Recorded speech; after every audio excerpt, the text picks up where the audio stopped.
Hey guys, today we're taking a look at a game played by Dmitry Andreikin against Daniil Dubov from the 8th round of the Russian Championship Superfinal. So the game starts off with e4. Dmitry Andreikin had the white pieces. We have the Sicilian defense from Daniil Dubov, knight to f3, knight to c6, and here Andreikin goes for the Alpine variation c3.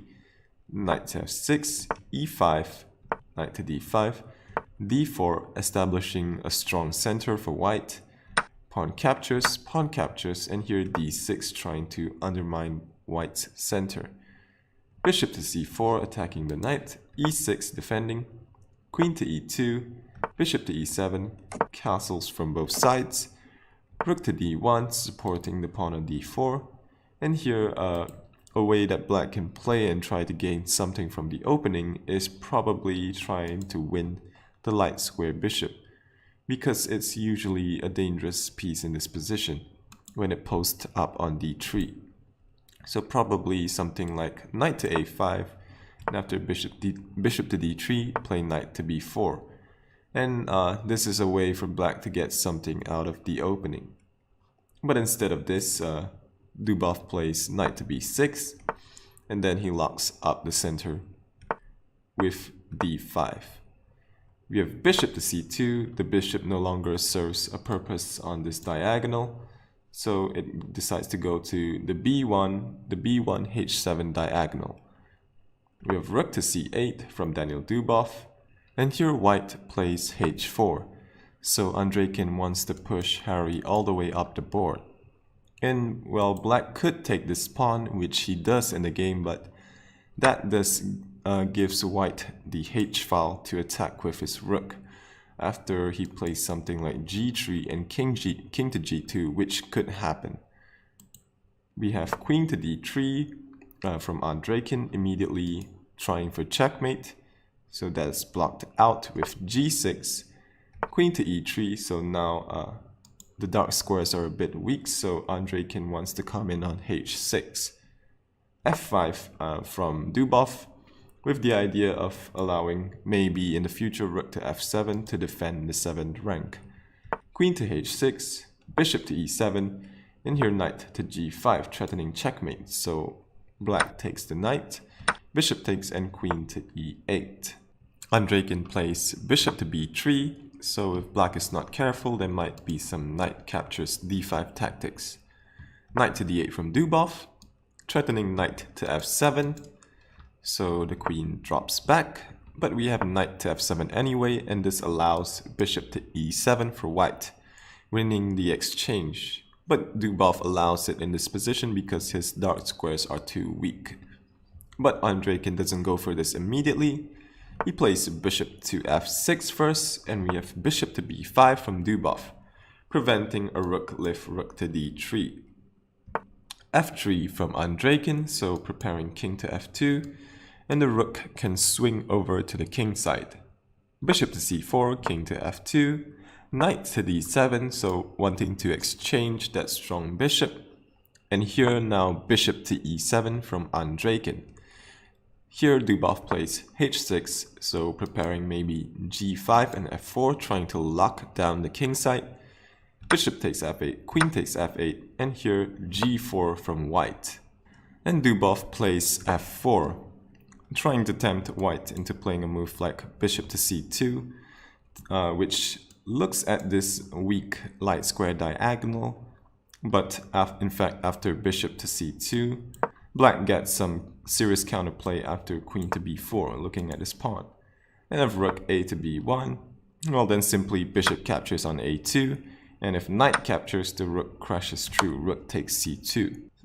So after f4, what Andreikin should have played was probably the best move in this position would be bishop captures, and after rook captures, and something like king to g2, and after g5, bring the queen back, and focus his play on the queen side.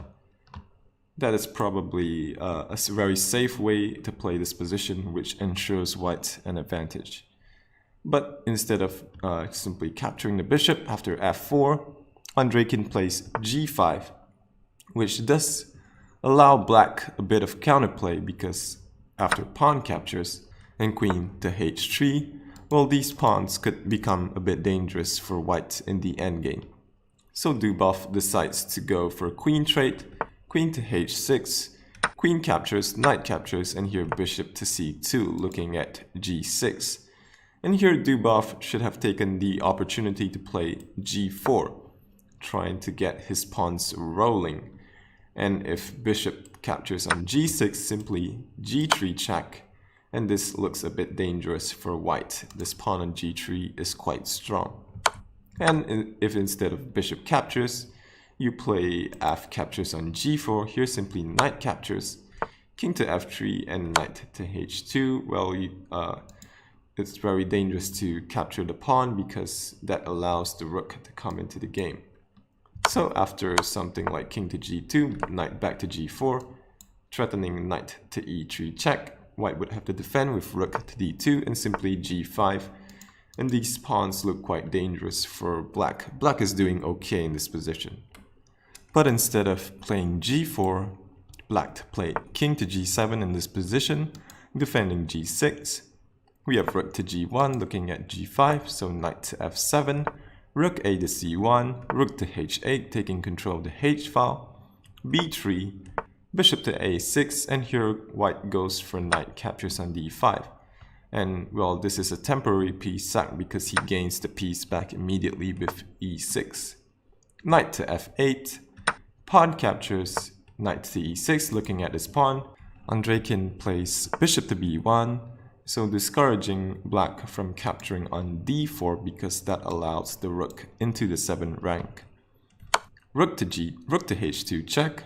We have rook to g2, rook to h3, f8 queen, king takes f8, bishop takes g6, and here a move like rook to h6 would have offered more resistance for black, so something like rook to h6, bishop moves, bishop to f5, knight captures on d4, bishop is under attack, so let's say it goes to c8, and here a move like bishop to e2, and black is completely fine in this position.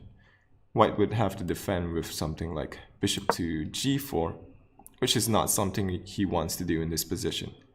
So rook to h6 would have offered more resistance, but instead knight captures on d4 for Dubov, which gives away this important g5 pawn for black. And after rook captures, these pawns are now weak.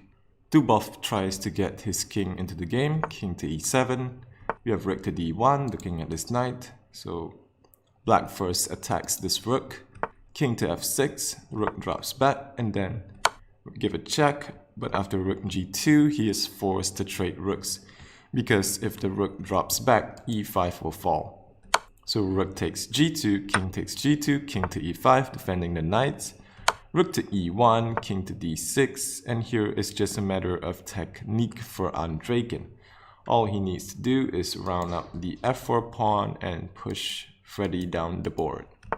King to f2, bishop to b5, bishop to e8 offering a trade of bishops, but Dubov declines because he's down material, bishop to a6, rook to h1 trying to get the rook active, knight to c2 going after this a4 pawn, bishop here attacking the knight, knight to b4, a3, knight to c6, rook to f7, rook to h7, king to c5, bishop to e8, trying to trade the knight, knight to d4, so looking at b3, b4 check, king to c4, and rook to f7, finally going after f4.